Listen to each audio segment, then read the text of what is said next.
Baik, selamat bertemu.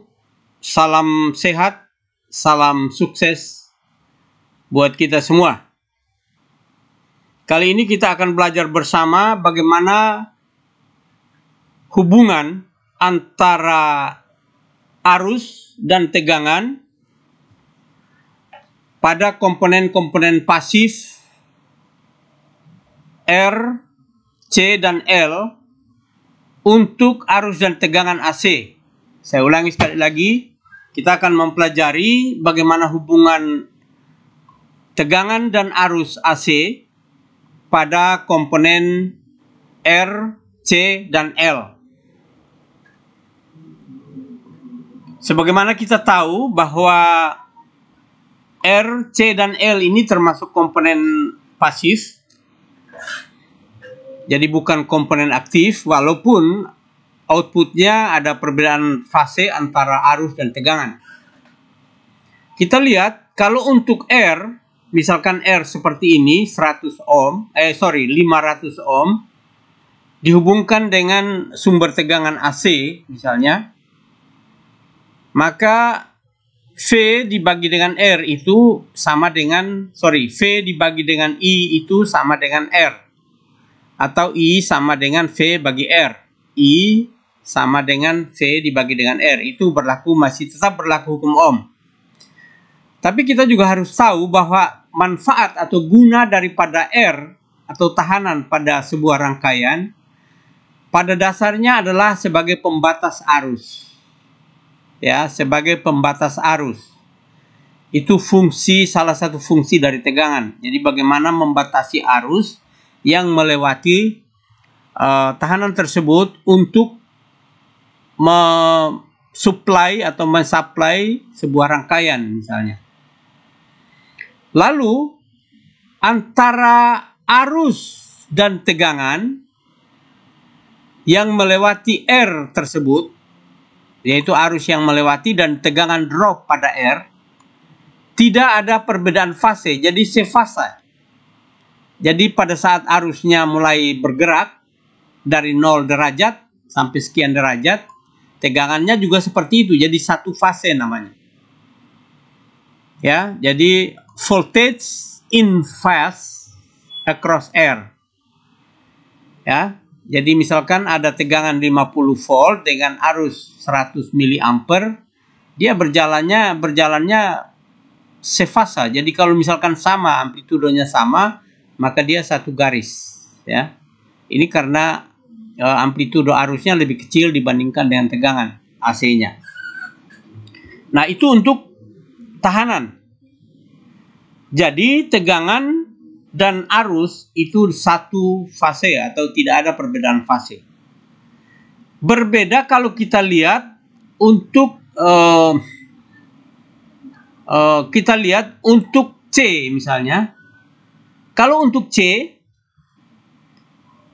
ini sebagai dasar atau pada prinsipnya dia memblokir arus atau tegangan atau memblokir tegangan DC tapi meloloskan tegangan AC. Jadi AC-nya bisa lewat pada C tapi DC-nya tidak bisa lewat. Sehingga kalau C itu hanya untuk rangkaian pada komponen AC-nya. Namun kita lihat C itu fungsinya pertama tadi, fungsi tadi utamanya yaitu memblokir arus atau tegangan DC tapi meloloskan arus atau tegangan AC. Itu fungsi utama, beda dengan R tadi. Kalau R baik AC maupun DC dia sebagai pembatas arus. Kemudian hubungan antara arus dan tegangan, ya, arus, ya, dan tegangan itu terdapat perbedaan fase, yaitu lagging voltage across C. Artinya tegangannya tertinggal dibandingkan dengan arus yang melewati C. Jadi arusnya mendahului daripada tegangan. Jadi lewat arusnya dulu baru tegangan. Nah, bedanya berapa? Kalau dilihat dari perbedaan fase di sini, bedanya 90 derajat. Ya. Jadi tegangannya ya masih di 0, arusnya sudah 90 derajat. Ya, arusnya 90 derajat mendahului tegangan yang melewati C. Jadi arus mendahului tegangan, atau dalam bahasa Inggrisnya lagging voltage across C. Across C. Jadi tegangan yang 50 volt ini dia tertinggal dibandingkan dengan arus. Kalau digambarkan dalam bentuk sinesnya adalah seperti ini. Ya. Nah, ini untuk C. Jadi C itu memblokir, selain memblokir komponen DC-nya, meneruskan AC-nya, tapi juga untuk komponen atau elemen arus dan tegangan, arusnya mendahului dibandingkan dengan tegangan. Tegangannya tertinggal 90 derajat daripada arus. Berbeda untuk L, kita lihat lagi L. Ya, tegangan AC untuk L. Atau arus AC untuk L. Bagaimana hubungan arus dan tegangan pada L yang melewati L? Arus dan tegangan AC. Kita lihat arus tertinggal, jadi leading voltage across L. Jadi tegangannya memimpin atau mendahului 90 derajat dibandingkan dengan arus. Arusnya masih minus, ya, tegangannya sudah 0 menuju ke plus. Jadi tegangan mendahului arus yang melewati L. Ingat, kalau pada L tegangan mendahului, kalau pada C arus mendahului, kalau pada R sama-sama berjalan. Ya. Nah, ini hal yang penting buat kita dalam mempelajari komponen AC atau arus dan tegangan listrik AC. Kita lihat rangkaian kombinasinya seperti ini. Jadi misalkan ada R diserikan dengan L, lalu diserikan dengan C, dihubungkan dengan sumber tegangan AC, maka hubungan antara arus dan tegangannya untuk R seperti ini. Jadi arus dan tegangannya sama, sama-sama di 0, sama-sama di 0, sama-sama kembali ke 0. Jadi plus 0 minus 0. Ini untuk R atau arus dan tegangan pada R. Kemudian untuk induktor, ya, arus itu tertinggal, ya, arus tertinggal masih 0, arusnya masih 0, tegangannya sudah 90 derajat. Jadi arus tertinggal 90 derajat dibandingkan dengan tegangan kalau melalui induktor atau kumparan.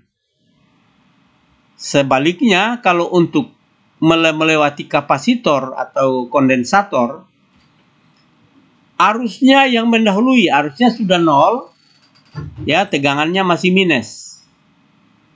Jadi arusnya mendahului tegangan pada kapasitor. Kalau pada induktor, arusnya tertinggal dibandingkan dengan tegangan. Kalau pada resistor atau tahanan, arus dan tegangan berjalan sefase. Ya. Kemudian berlaku juga hukum seperti hukum Ohm juga. Jadi VR-nya, ya, tegangan drop pada tahanannya sama dengan I yang melewatinya dikali dengan R. Kemudian VL-nya sama dengan I dikali dengan XL. XL ini nanti kita lihat nilai XL itu sama dengan berapa. Itu ada hubungan dengan frekuensi, dengan V, frekuensi, dan L-nya sendiri. Jadi 3 komponen itu menentukan besarnya XL. Demikian juga XC, sama. Jadi XC-nya dikali dengan arus yang melewati, maka diperolehlah tegangan drop pada C atau VC. Demikian untuk rangkaian ini, untuk video kali ini. Kalau kita lihat lagi misalnya untuk perbedaan fase. Jadi ada misalkan contoh ini ada VA ya. Kemudian ada VB, ada dua tegangan. Ya, dua tegangan dengan perbedaan fase. Jadi VA-nya ada beda fase 60 derajat. Kemudian VB-nya sebesar 75 volt, tapi beda fasenya minus 30 derajat. Atau VA-nya 100 volt, beda fasenya 60 derajat. VB-nya 75 volt, beda fasenya minus 30 derajat. Maka tegangan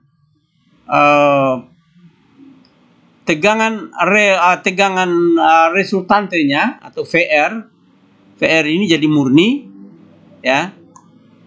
Itu adalah seperti ini, 125 volt, tapi beda fasenya hanya 23,13.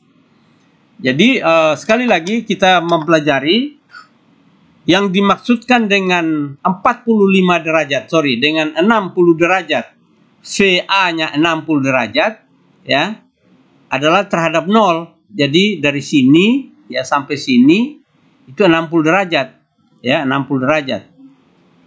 Kemudian untuk VB-nya ya, VB-nya minus dari 0 ke bawah. Jadi ini VB-nya adalah minus 30 derajat. Jadi ini 30 derajat terhadap 0. Ini 60 derajat terhadap 0. Jadi plus 60 derajat. Lalu resultantenya adalah menghubungkan dua garis atau dihubungkan oleh dua garis sejajar dengan VB dan sejajar dengan VA. Lalu hubungan itulah yang menjadi resultante dari VR. Jadi ini kita untuk mempelajari bagaimana faktor ya, kalau digambarkan dalam bentuk faktor seperti ini. Antara antara tegangan pada 60 derajat dan pada minus 30 derajat. Seandainya atau andaikan saja yang satunya tegangan L, yang satunya tegangan C misalnya. Karena perbedaan fase antara L dan C seperti itu. Itu hanya contoh saja. Saya kira untuk rangkaian yang kita gunakan kali ini, yaitu bagaimana kita menentukan hubungan antara arus dengan tegangan yang diterapkan pada R, L, dan C. Jadi untuk R, ya, arus dan tegangan berjalan sefase atau berjalan berbarengan. Untuk L, tegangan mendahului, arus tertinggal.